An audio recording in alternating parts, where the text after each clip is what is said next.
नमस्कार मित्रांनो, स्वागत आहे आपल्या लग्नानंतर होईलच प्रेम या मालिकेच्या आजच्या भागामध्ये. आजच्या भागात सर्वात आधी आपल्याला जीवा आणि नंदिनीमधील मोठा संघर्ष पाहायला मिळतो. जीवा नंदिनीवर नाराज असतो आणि तिच्या प्रेमावरच प्रश्नचिन्ह लावतो. तो तिला सांगतो की तिच्यात त्याच्यासोबत ठामपणे उभं राहण्याची हिंमतच नाही आहे आणि ती कधीही त्याला सोडून जाऊ शकते. जीवा इतका भावनिक आणि रागावलेला असतो की तो नंदिनीला घटस्फोटाच्या कागदावर सही करण्यासही जबरदस्ती करतो. नंदिनी मात्र हेच नातं तोडायला तयारच नसते. ती जीवाला शांत करण्याचा प्रयत्न करते, पण जीवा काही ऐकायला तयार नसतो.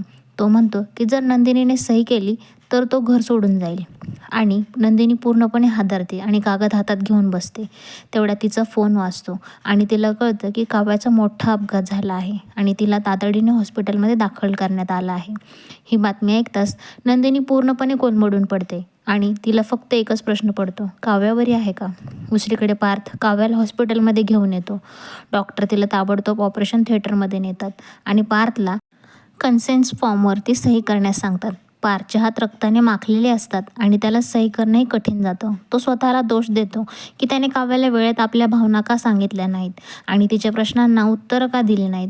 पार्थ खूप भावनिक होतो आणि सतत विचार करतो की त्याने काव्याला स्वीकारलं होतं, पण ते व्यक्त करू शकला नाही. तो स्वतःला दोष देत रडत बसतो.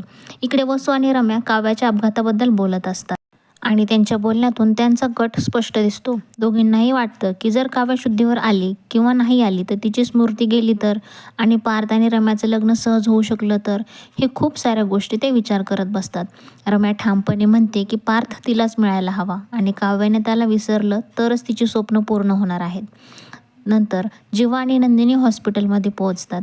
जीवा पार्थला मिठी मारतो आणि त्याला धीर देतो.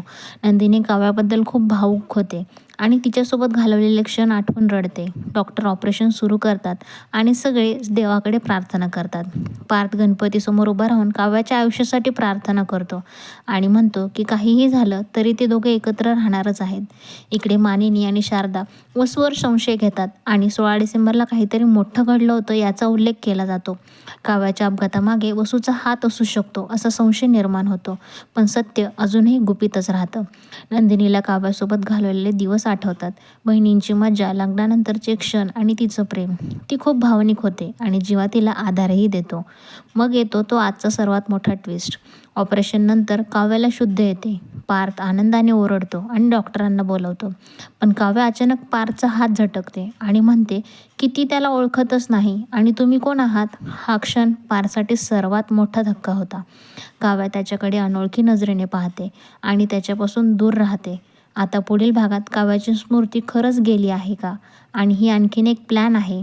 पार्थ कसा रिॲक्ट करेल, रम्या आणि वसूचा कट पुढे कसा उघड होईल, हे सर्व पाहणं खूपच इंटरेस्टिंग असणार आहे.